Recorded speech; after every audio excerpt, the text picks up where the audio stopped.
तुम लोगों ने 1000 बार सुना होगा, सक्सेस सिर्फ उन लोगों को मिलती है जो क्लास के सबसे स्मार्ट बच्चे हैं या सबसे ज्यादा हार्ड वर्क करते हैं। आज मैं तुम्हें सीधी सीधी बात बता देता हूँ, ये बात अधूरी है और अगर तुम इसी सोच के साथ आगे बढ़ जाते हो तो तुम दुनिया में बहुत पीछे रह जाओगे और शायद यही बात ही तुम्हें आज तक सक्सेस पाने से रोक रही है। तो वीडियो को एंड तक जरूर देखना। दुनिया में निकोला टेस्ला से ज्यादा जीनियस माइंड शायद ही किसी का हुआ हो। इलेक्ट्रिसिटी, रेडियो, मोटर से लेकर बहुत सारी चीजें, जितनी चीज आज हम यूज करते हैं उनमें से कई का बेस निकोला टेस्ला ने ही रखा है। Extreme intelligent, extreme hard working, लेकिन 1943 में पॉवर्टी की वजह से न्यूयॉर्क के एक होटल के कमरे में निकोला टेस्ला का डेथ हुआ। इसका मतलब ये नहीं कि टैलेंट बेकार है, इसका मतलब ये है कि सिर्फ टैलेंट और मेहनत काफी नहीं होती अगर उन्हें सही जगह इन्वेस्ट ना किया जाए।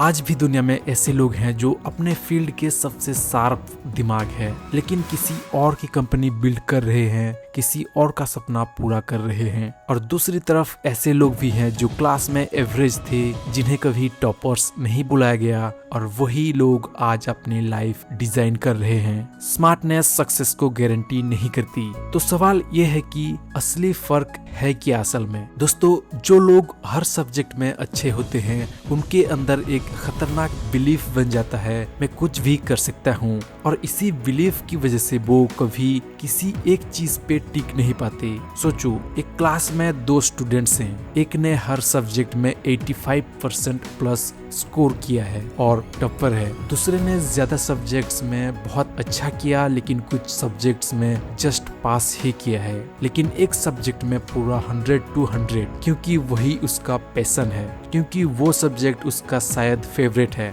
और सोसाइटी इस तरह से डिजाइन है कि हमेशा पहले वाले स्टूडेंट को ही ज्यादा वैल्यू देगी और वही स्टूडेंट ये मान लेगा कि वो किसी भी डायरेक्शन में जा सकता है, कुछ भी चूज कर सकता है, लेकिन यही सच आगे चलकर उसके सबसे बड़ी लिमिट बन जाती है। वो सब कुछ थोड़ा थोड़ा अच्छा करता है और किसी एक चीज में कभी भी बेस्ट नहीं कर पाता। दोस्तों, यहाँ पर जेफ बेजोस का किस्सा याद रखो। एक स्टेबल सिक्योर इन्वेस्टमेंट फर्म में काम कर रहे थे, स्मार्ट भी थे, सक्सेसफुल भी थे। एक दिन उन्होंने खुद से एक सवाल पूछा जिसे वो रिग्रेट मिनिमाइजेशन फ्रेमवर्क कहते हैं। अगर मैं 80 साल का होके पीछे मुड़ के देखता हूँ तो किस बात का रिग्रेट रह जाएगा? इस सिक्योर जॉब को छोड़ना या नए इंटरनेट बिजनेस को कभी ट्राई ना करना? जवाब साफ था। उन्होंने जब छोड़ दी, अमेज़न शुरू किया। वो तब भी स्मार्ट थे, आज भी हैं। फर्क सिर्फ इतना है कि तब तक उनकी स्मार्टनेस किसी और के फायदे के लिए काम करता था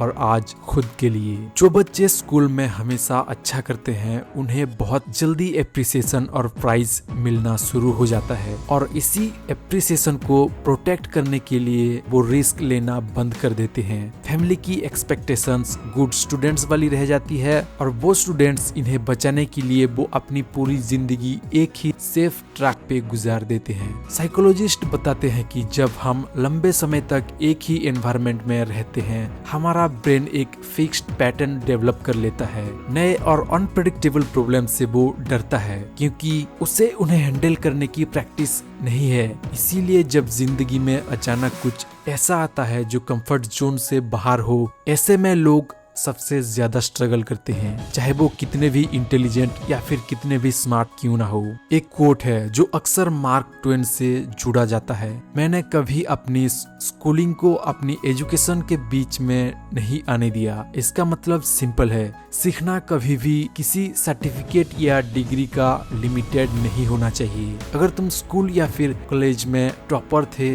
इसका मतलब ये नहीं कि तुम्हारे पास लाइफ का हर जवाब है, और अगर नहीं थे इसका मतलब ये भी नहीं कि तुम कुछ बड़ा नहीं कर सकते। सीखना एक लाइफ लॉन्ग हैबिट होनी चाहिए, डिग्री खत्म होने के बाद भी। दोस्तों, यहाँ पर आती है आखिरी बात और शायद सबसे इम्पोर्टेंट भी।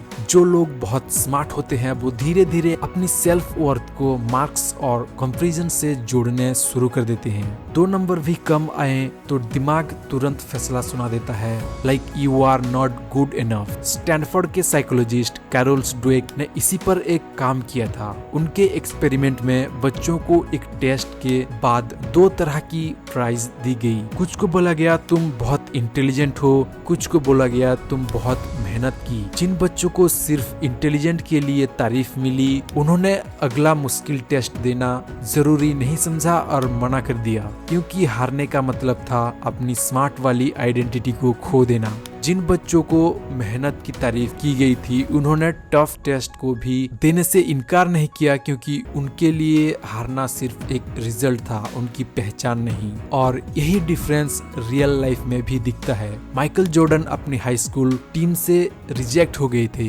अगर उनको आइडेंटिटी उस सिलेक्शन से जुड़ी होती, वो वहीं रुक जाते, लेकिन उन्होंने उस रिजेक्शन को अपनी पहचान नहीं बनने दिया। उसे सिर्फ एक डाटा पॉइंट माना और वापस प्रैक्टिस पे लग गए। आज वो स्पोर्ट्स के हिस्ट्री में सबसे बड़े नाम में से एक हैं। तो जब तुम्हारा दिमाग अगली बार कहे you are not good enough, याद रखना वो एक रिजल्ट बोल रहा है, तुम्हारी पहचान नहीं, तुम्हारी आइडेंटिटी नहीं। असली सवाल कभी ये था ही नहीं कि तुम कितने स्मार्ट हो। असली सवाल हमेशा यही रहा है कि क्या तुम अपनी स्मार्टनेस को सही जगह यूज कर सकते हो, सही रिस्क ले सकते हो और पूरी जिंदगी तक इन्वेस्ट कर सकते हो, और ये सब करने के लिए तुम रेडी हो या फिर नहीं। दोस्तों, अगर ये वीडियो तुम्हें कुछ नया सोचने पर मजबूर किया है तो लाइक जरूर करना और चैनल को सब्सक्राइब जरूर करना। तो मिलते हैं अगली वीडियो में। Thanks for watching.